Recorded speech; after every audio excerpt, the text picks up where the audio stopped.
शोक संतप्त परिवार के बीच ग्राम पहुंचे ठाकुर राजनारायण सिंह एवं उत्तमपाल सिंह ने पीड़ित परिवार को 25 लाख का मुआवजा देने की मांग की।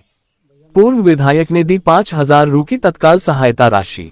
कहा, समूचे मामले से पूर्व मुख्यमंत्री श्री कमलनाथ को अवगत कराएंगे। किसान सुखराम की आत्महत्या के लिए प्रशासन और सरकार की लापरवाही को जिम्मेदार ठहराया। आरबीसी के तहत अतिवर्षा से प्रभावित किसानों को सहायता नहीं मिलने पर जताया आक्रोश।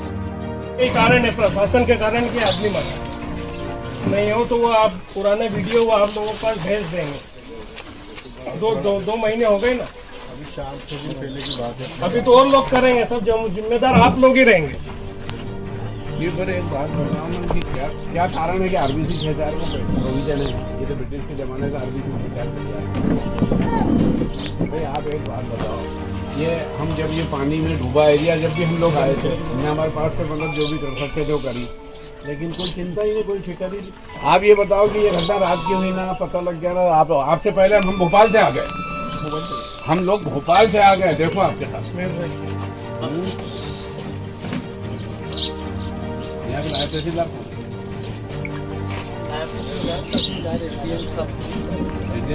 लेकिन हमको किसी आप तो अब भी आए हो कल। क्या हुआ था कल तुम्हारे भाई ने जो कीटनाशक दवा पी के? मेरे भाई ने 4 दिन पहले मेरे को बताया था, भैया मेरी फल भी सूख गई, मेरी गोल भी बह गई, मेरे को मुआवजा नहीं मिला, ऐसा बोल के 4 दिन पहले फिर बाकी छुट्टी जाने लग गए। तो कल इतनी अच्छी समस्या 5 दिन पहले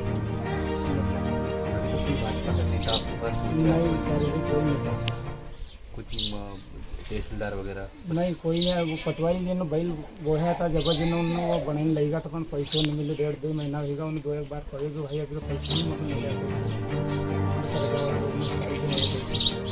कर्जे भी तो भाई। अब ये अपन से नहीं मालूम पड़ा, उन्होंने मुझे कहो मैं मारा मैं मोटर चलाऊंगा चाहूँ तो पानी में। क्या नाम लिखते हैं? पूरा नाम क्या है आपका? चंदू है मेरा। जो है दैत गांव में ही खड़े हैं और ये जो मकान पीछे जो मृतक है उसी का है, सुखराम का। उसकी उम्र उसकी 25 से 26 साल की थी। उसकी शादी 13 मार्च को ये गांव में हमारा खुद का भी 24 घंटे का संपर्क है। हमारे ये जो मेरे लड़के हैं भैया दादा, इनका तो मेरे से भी ज़्यादा है। और चूँकि यहाँ के सरपंच रहे हैं श्री हमारे महेश भाई, तो ये अभी जब पानी भराया था आप लोग भी आए होंगे, जब वो अचानक बारिश बहुत तगड़ी हुई थी कई इंचों में, तो उस वक्त से ये हालात जो निर्मित हुए थे सब फसलें खत्म हो गई। और उसके बाद में क्या हुआ कि लोगों की बकरी बह गई, बैल, लेकिन प्रशासन की असक्षमता का ही ये रिजल्ट है। नाकामयाब सरकार और असक्षम प्रशासन।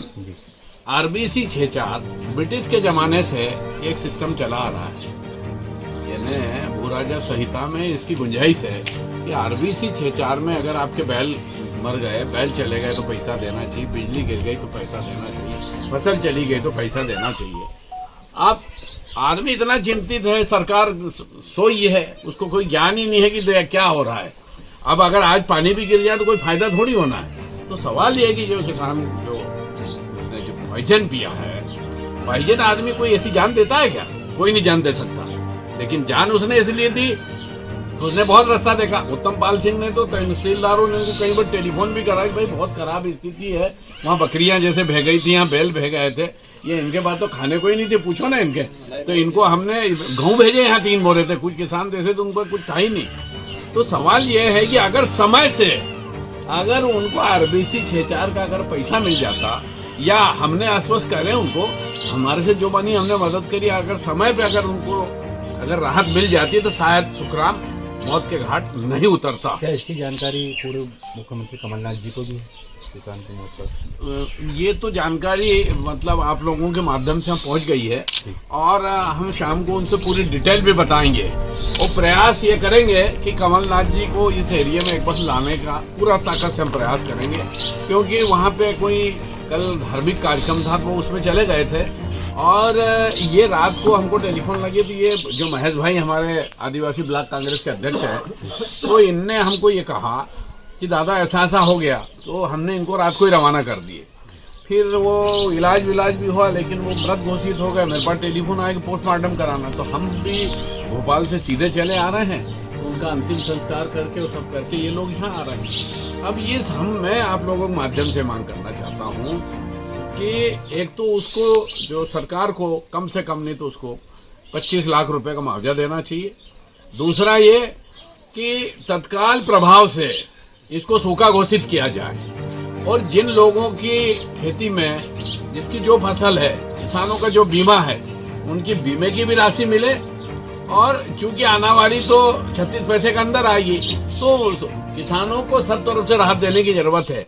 और पानी पीने के लिए भी सरकार को कुछ करना चाहिए। ये ऐसी सरकार है कि ऊपर वाला भी इससे रूठ गया है। भले ये बोलते रहें कि डबल इंजन की सरकार है, लेकिन डबल इंजन की सरकार बोलने के लिए कुछ है, लेकिन गांव के हालात देखो कितने बुरे हालात है। और ये आप एक बात बताएं कि बहुत आंदोलन भी कर लोगे, लेकिन आंदोलन से पानी थोड़ी ना आ जाएगा। ये सब बहुत सारी चीजें हैं, और इसके परिवार के प्रति मैं सुख संवेदना व्यक्त करता हूँ। भाई कौन आ जाएगा।